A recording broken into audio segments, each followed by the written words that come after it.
buenos días. Sean bienvenidos en este domingo 29 de agosto del año 2021, último domingo de este mes.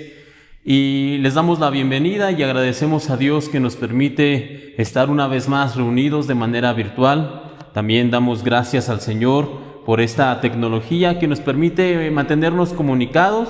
Gracias, hermanos, por continuar mirando estos mensajes cada semana. Les pedimos, por favor, que los puedan compartir, que los puedan hacer llegar a otros para que la palabra de Dios llegue a más personas por medio de estas tecnologías, por medio de las redes sociales.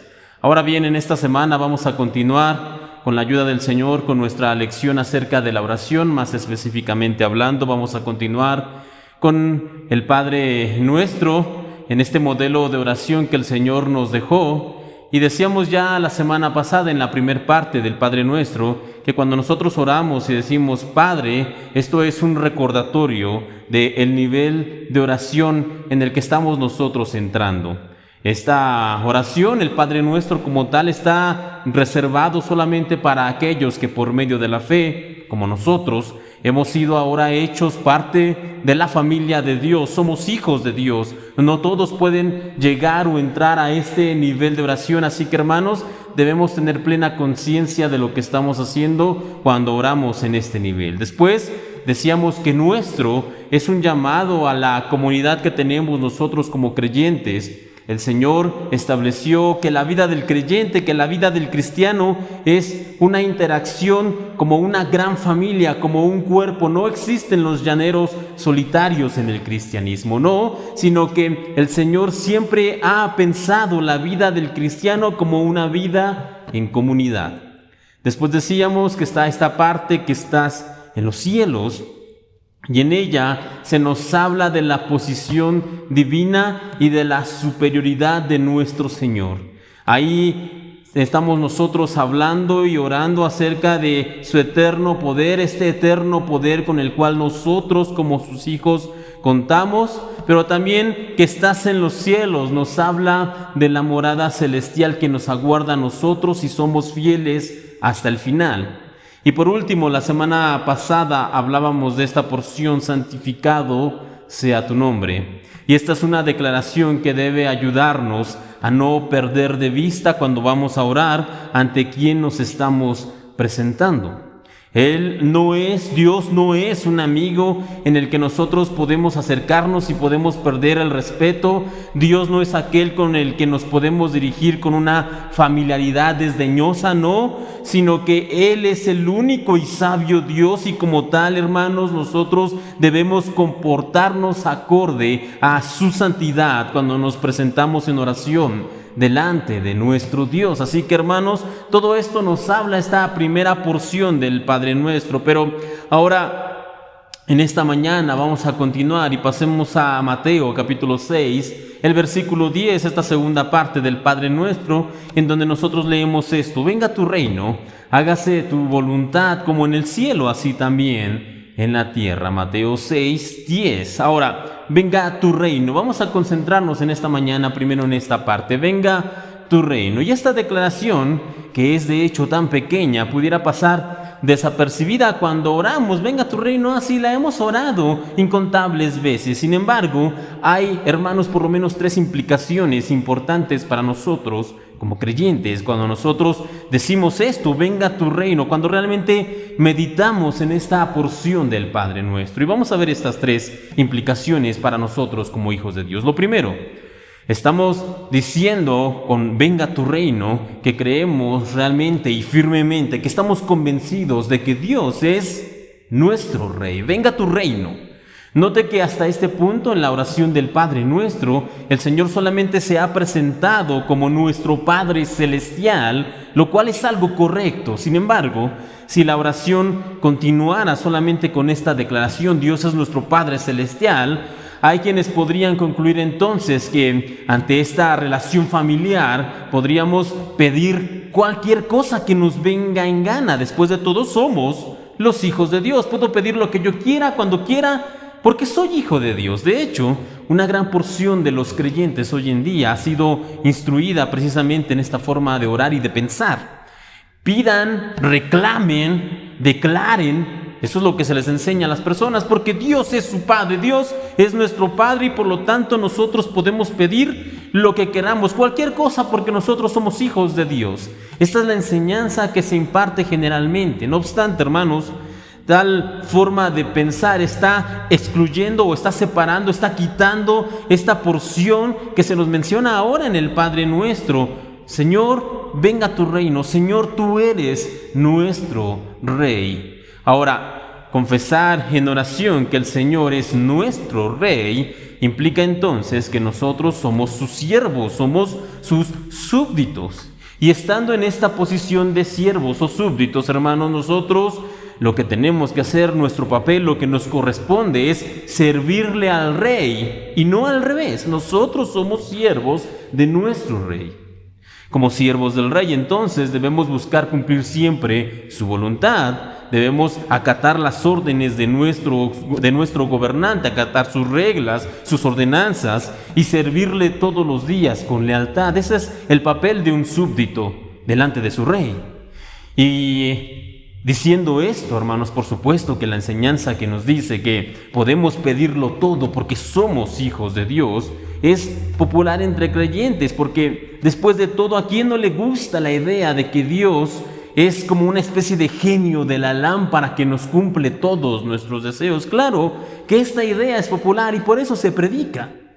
Sin embargo, hermanos, nosotros haremos bien en hacer mayor énfasis en el Señor como nuestro Rey, como este Rey al cual nosotros debemos servir y ante el que nosotros debemos presentarnos con humildad y con mansedumbre. Nosotros como creyentes, como sus siervos, debemos ir ante el Rey con la misma actitud de aquel niño que se llamaba Samuel y del cual leímos en el Antiguo Testamento, que cuando se presentó Dios delante de él, ¿qué fue lo que hizo este niño? ¿Qué fue lo que hizo este pequeño? Él solamente pudo decir una cosa delante del Rey. Y él dijo: habla, que tu siervo escucha. Y esta es la actitud, hermanos, que nosotros debemos tener cuando vamos a oración y decimos: venga tu reino. Es decir, tú eres nuestro Rey y por lo tanto somos tus siervos, somos tus súbditos. Habla, Señor, habla, mi Rey, que tu siervo escucha. Ahora, la segunda implicación que nosotros tenemos cuando oramos venga tu reino es precisamente que creemos en la existencia de un reino celestial. Estamos confesando que hay un reino en los cielos y ese reino perfecto del cual nosotros queremos ser parte y lo seremos, hermanos, si somos siervos fieles a nuestro Rey en nuestra vida. Estamos diciendo que creemos que hay un reino. No solamente decimos que Dios es Rey, sino que creemos que tiene un reino del cual nosotros seremos parte algún día. Luego entonces, como ciudadanos del reino de los cielos, debemos comportarnos acorde a nuestra ciudadanía. Nosotros tenemos que cumplir con el código de conducta, por decirlo de algún modo, que se demanda de los ciudadanos de este reino. Debemos caminar entonces en esta tierra como dignos embajadores de nuestra patria celestial. Debemos realmente caminar acorde a lo que se espera de un ciudadano del reino de Dios.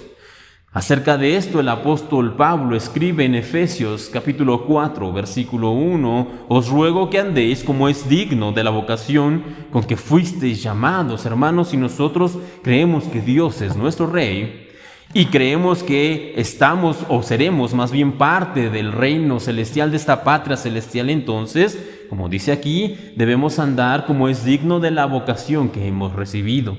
Debemos comportarnos, debemos vivir y andar como hijos de Dios, como siervos del gran Rey. Ahora, la tercera implicación que viene a nosotros cuando nosotros oramos, venga tu reino, es que deseamos firmemente que este gobierno celestial, el reino de Dios, venga y se haga presente en este mundo. Por eso estamos diciendo: venga tu reino. Y alguien dijo en alguna ocasión que cuando el Señor regrese por los suyos en la segunda venida, esta oración, venga tu reino, que ha sido dicha y orada por generaciones, venga tu reino, esta oración va a ser completamente y gloriosamente respondida. ¿Por qué? Porque el reino de Dios vendrá y se establecerá entre los hombres. Y entonces, hermanos, va a ocurrir aquello que se nos cuenta en el último libro de la Biblia, en Apocalipsis capítulo 21, del versículo 3 al 4. Ahí se nos da un adelanto de lo que sucederá cuando venga el reino de Dios. Y la Biblia dice lo siguiente: y oí una gran voz del cielo que decía: he aquí el tabernáculo de Dios con los hombres, y Él morará con ellos, y ellos serán su pueblo, y Dios mismo estará con ellos como su Dios.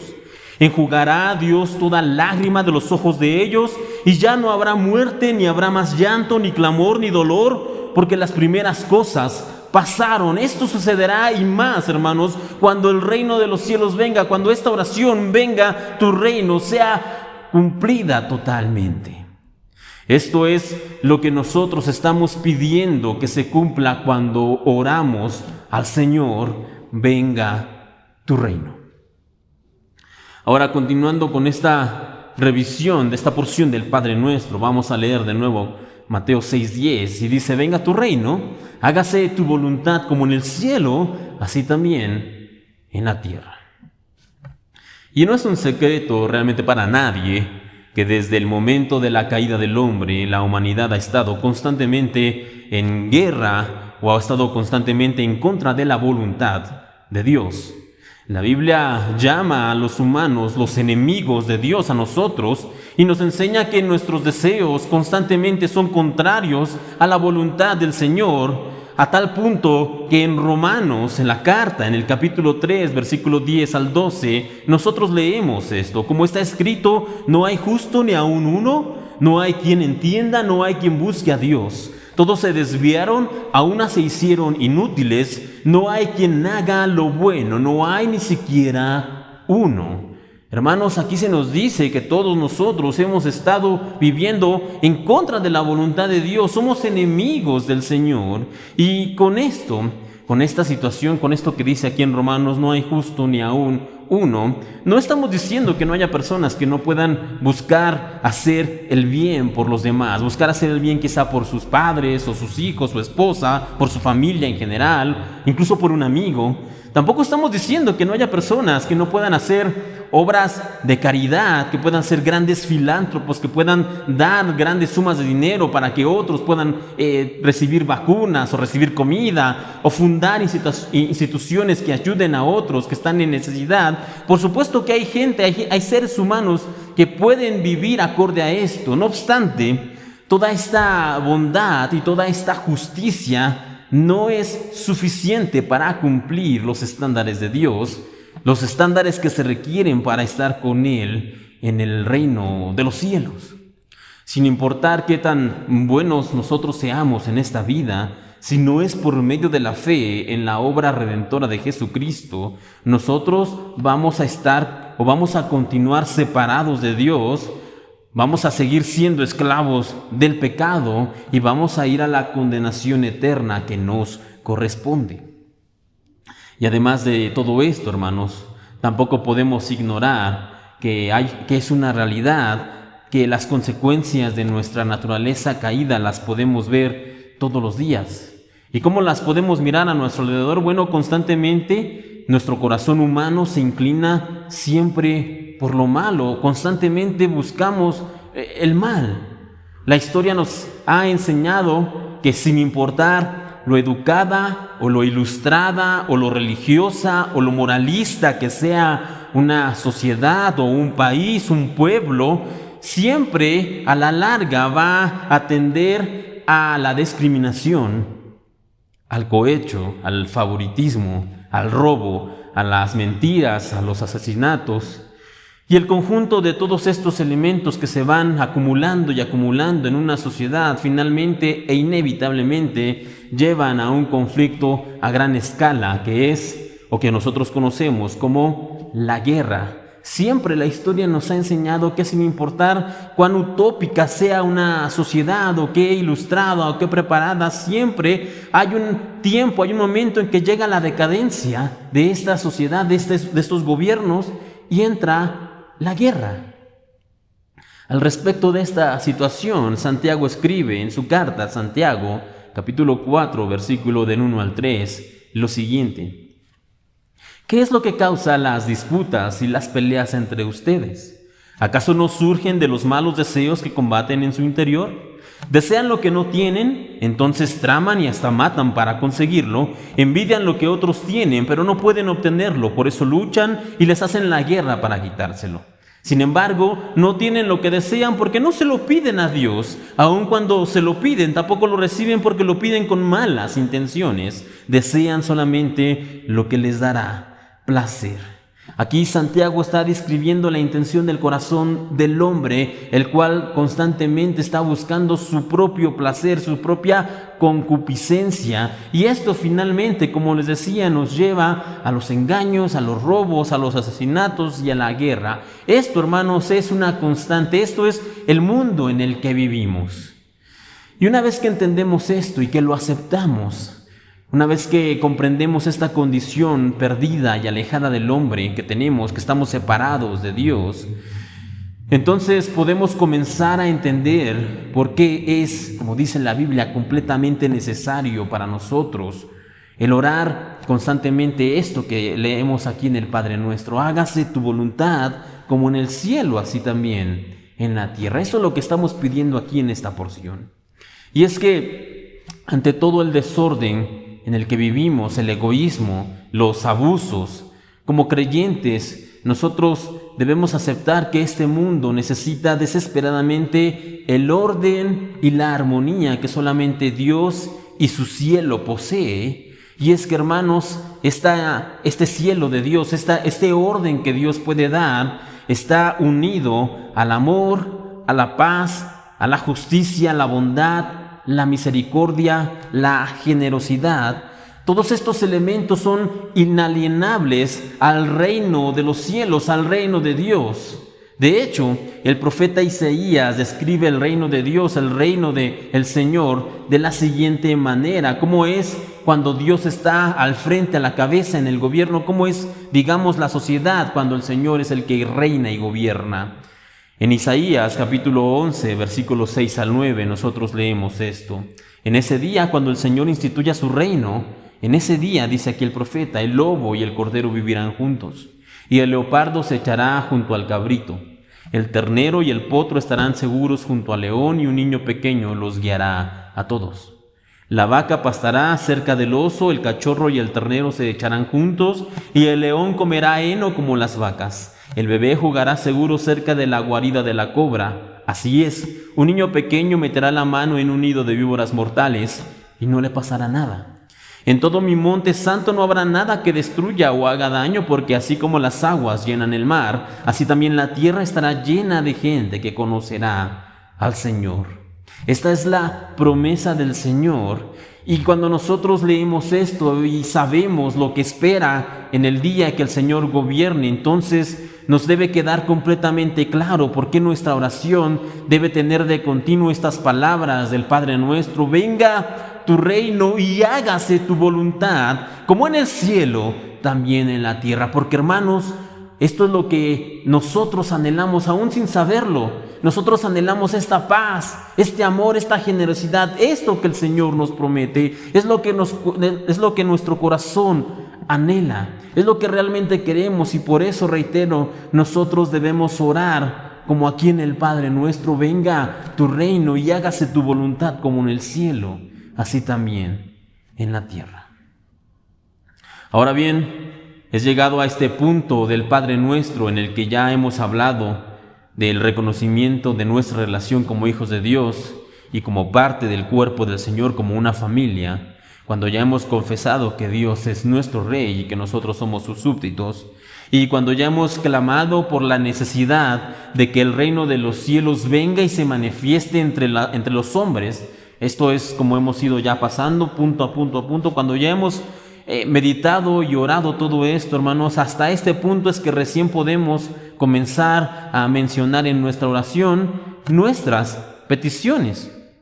Aquí en Mateo 6:11 es donde apenas en esta oración modelo comienzan nuestras peticiones, y lo hace de la siguiente manera. Mateo 6:11 dice: el pan nuestro de cada día, dánoslo hoy. El pan nuestro de cada día, dánoslo hoy. Y qué diferencia tan gigantesca entre el modelo de oración que Cristo nos está aquí presentando y las oraciones que abundan hoy en día entre los creyentes, que se nos enseñan hoy en día a los cristianos. Y es que, como les decía hace unos minutos atrás, hoy en día se nos enseña constantemente que debemos reclamar, que debemos arrebatar lo que es nuestro, entre comillas, que debemos declarar con fe, que debemos confesar de manera positiva lo que nosotros queremos, debemos visualizarlo y entonces se cumplirá.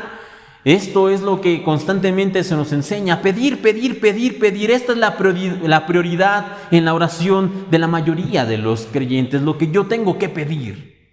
Sin embargo, esto no es lo que nos enseña Jesucristo. En la oración modelo del Padre Nuestro, Él deja casi a la mitad el momento de las peticiones, se concentra primero en otras prioridades y hasta la mitad es donde comienzan las peticiones.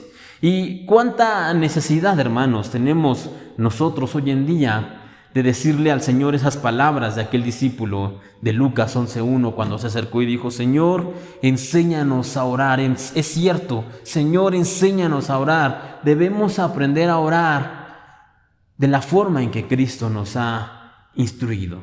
Así que leamos de nuevo Mateo 6:11, donde dice: el pan nuestro de cada día, dánoslo hoy. Y vayamos punto a punto, hermanos. En esta porción de la oración es, por supuesto, como ya decíamos, una invitación para pedir al Señor por nuestras necesidades. Es algo evidente. Aquí sí se nos dice que nosotros podemos ir y podemos pedirle al Señor por lo que necesitamos. Sin embargo, hermanos, veamos en esta mañana detenidamente cuál es la manera que el Señor quiere que nosotros hagamos estas peticiones. Y lo primero que debemos destacar es la forma en que debemos pedir.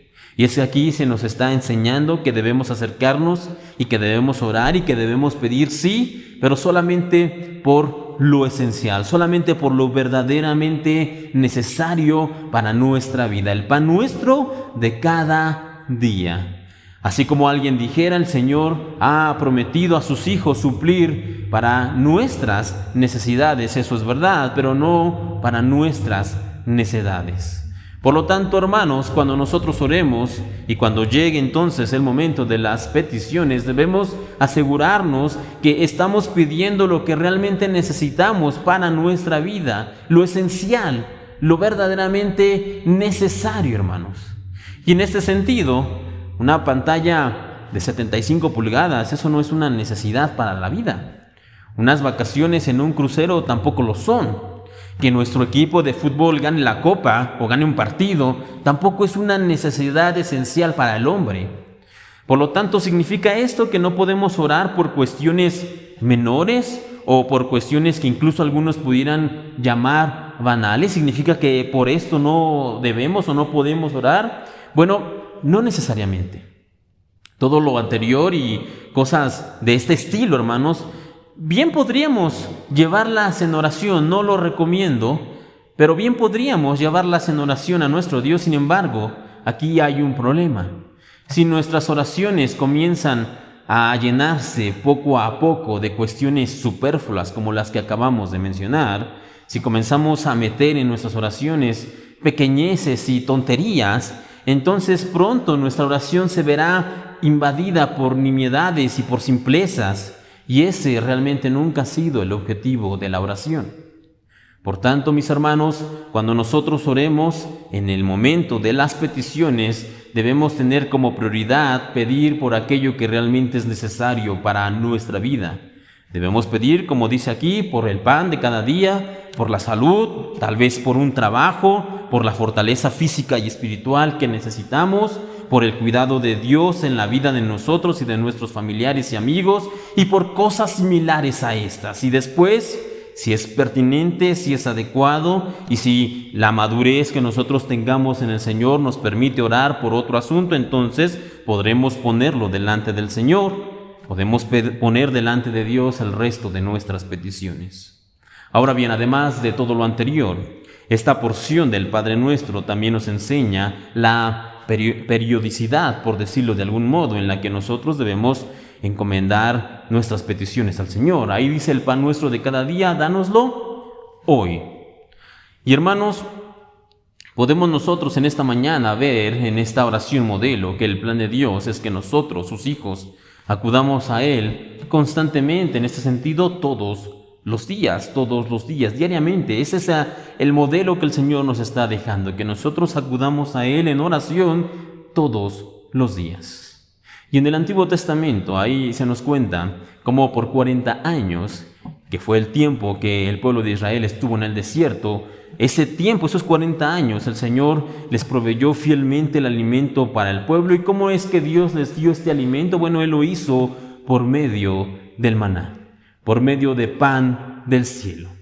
Sin embargo, la instrucción para la provisión que Dios les estaba dando era bastante clara. Usted puede leerla con detenimiento en la semana, en Éxodo capítulo 16. Ahí está todo el plan que Dios tenía para cómo se debía recoger este maná, que era pan del cielo. Y ahí se nos dice que el pueblo de Israel tenía que recoger solamente la porción necesaria para cada día. No tenían que recoger más, no tenían que recoger menos, tenían que recoger la porción necesaria para cada día. Esto era así todos los días, excepto el día de reposo. El día de reposo, o más bien un día antes, el pueblo tenía la autorización de Dios de recoger una doble porción. ¿Por qué? Porque el día de reposo se pedía precisamente que el pueblo reposara, que guardara el día para el Señor. Por lo tanto, un día antes se recogía una doble porción. Sin embargo, el resto de los días, la instrucción o la orden de Dios era bastante clara. Se debe recoger solamente lo necesario para cada día. Ahora, todas estas instrucciones que quedan aquí registradas en relación al alimento y todas estas cuestiones del pueblo, no están aquí solamente para que nosotros conozcamos la dinámica de las porciones de comida y los milagros que el Señor hizo en el desierto. No, en parte están ahí por esto, pero no es la única enseñanza que tenemos. De hecho, al respecto de esto, el apóstol Pablo escribe en Romanos capítulo 15, versículo 4, porque las cosas que se escribieron antes para nuestra enseñanza se escribieron, porque las cosas que se escribieron antes para nuestra enseñanza se escribieron. Por tanto, podemos deducir que en esta situación de recoger el pan todos los días, de recoger el maná diariamente, hay una instrucción, hay una enseñanza que Dios nos quiere dar. Y esta instrucción de Dios, lo que el Señor quiere enseñarnos aquí es la necesidad que nosotros también encontramos en el Padre Nuestro. El pan nuestro de cada día, dánoslo hoy. Y la enseñanza que nosotros tenemos aquí es que el Señor nos habla de la necesidad que tenemos nosotros los creyentes de buscarlo a Él, de buscar al Señor todos los días en oración, constantemente. Esta es la enseñanza que el Señor nos deja en la cuestión del maná, en el Padre Nuestro. Hermanos, lo que nosotros debemos entender en este punto es que como creyentes debemos buscar a Dios en oración todos los días y de manera constante. Y a lo largo de la historia de la Biblia y fuera de la Biblia, encontramos nosotros diferentes siervos de Dios que tienen diferentes profesiones, que tienen distintas preparaciones académicas, que tienen edades variadas de ambos géneros, tanto hombres como mujeres, con incluso distintos estatus económicos, gente muy variada que encontramos sirviendo a Dios. Pero hay una constante que nosotros encontramos en todos estos siervos que siguieron al Señor fielmente, y esa constante que hay en estos hombres y mujeres siempre es una vida de oración. Siempre encontramos en estos hombres y mujeres, sin importar a qué se dedicaban o dónde vivían o qué sufrían o qué gozaban, sin importar ninguna de esas cuestiones, hay una constante, reitero, y esa es que tenían una vida fuerte de oración. Oraban constantemente a Dios todos los días. Ellos oraban todos los días constantemente al Señor para dar gracias a Dios por las bendiciones, por lo que estaban viviendo. Ellos oraban constantemente para encomendar al Señor su camino, para conocer la voluntad del Padre Celestial, para reconocer muchas veces las debilidades que tenían y de esta manera entonces pedir por la fortaleza física y espiritual que viene de arriba, que viene de lo alto. Esta es una constante en la vida de los siervos de Dios. Por tanto, hermanos, si nosotros queremos realmente seguir el ejemplo de aquellos que nos precedieron como siervos de nuestro Dios, entonces nosotros debemos esforzarnos en orar constantemente todos los días. siguiendo la instrucción que encontramos aquí en el Padre Nuestro, el pan nuestro de cada día, dánoslo hoy. Por lo tanto, hermanos, termino en esta mañana con un versículo que precisamente nos recuerda una vez más esto de lo que hemos estado hablando al final del mensaje, la importancia de orar de una manera continua todos los días a nuestro Dios. En la carta a los Efesios, en el capítulo 6, en el versículo 18 y 19, luego todo eso está en el contexto de colocarnos la armadura de Dios, pero en la parte final de toda esta enseñanza nos viene una vez más la importancia de orar constantemente. Efesios capítulo 6, versículo 18 y 19 dice de la siguiente forma: con toda oración y súplica, oren en todo tiempo en el Espíritu, y así velen con toda perseverancia y súplica por todos los santos. Oren también por mí, para que me sea dada palabra al abrir mi boca, a fin de dar a conocer sin temor el misterio del Evangelio. Así que, hermanos, llevémonos este pensamiento en esta mañana, en el que nosotros debemos orar constantemente si es que queremos tener una vida firme con el Señor. Si queremos identificarnos con aquellos siervos del pasado que siguieron fielmente al Señor, entonces debemos esforzarnos en tener una vida de oración sólida. ¿Cómo lo hacemos? Bueno, orando. Sí, es bastante simple, bastante sencillo, pero así es. Si queremos tener una vida sólida de oración, debemos entonces orar constantemente todos los días a nuestro Dios. Con esto terminamos en esta mañana. Si el Señor lo permite, la siguiente semana continuaremos y terminaremos esta parte del Padre Nuestro que está englobado en nuestros mensajes del Sermón del Monte que hemos estado viendo en las últimas semanas. Así que los invitamos a continuar escuchando estos mensajes y a compartirlos con otras personas. Sin más, en esta mañana le voy a pedir que desde su hogar o donde se encuentre mirando este mensaje, cierre sus ojos por un momento y oremos. Padre Celestial, te damos gracias en esta mañana por la oportunidad de reunirnos, incluso de manera virtual. Y también, Señor, te queremos pedir en esta hora que tú nos ayudes a seguir comprendiendo y profundizando en esta oración modelo que es el Padre Nuestro. Y tal como veíamos en esta mañana, Señor, ayúdanos a desear que tu reino venga. Ayúdanos también a entender y a comprender y a vivir de acuerdo a que tú eres nuestro Rey y por lo tanto debemos servirte fielmente. Y al mismo tiempo, Señor, te queremos pedir que nos ayudes a tener una vida de oración constante, que oremos continuamente todos los días, no solamente por nuestras necesidades y peticiones, sino que también oremos, Señor, agradeciéndote, que también oremos, Señor, pidiéndote tu dirección, que también oremos pidiéndote tu ayuda para ser cada día siervos mejores para ti, Señor, para que la imagen de tu Hijo Jesucristo se esté formando cada día más en nosotros. Pero ayúdanos, Señor, a ser hombres y mujeres de oración constante y diaria. Esa es nuestra petición en esta mañana, Señor. Lo ponemos en tus manos, te agradecemos una vez más por tu palabra y te pedimos por esta semana que comienza para que por favor tú nos ayudes, nos guardes, nos protejas, nos lleves y nos traigas con bien y nos mantengas fieles en tu camino. En el nombre de tu Santo Hijo, el Señor Cristo Jesús. Amén y amén.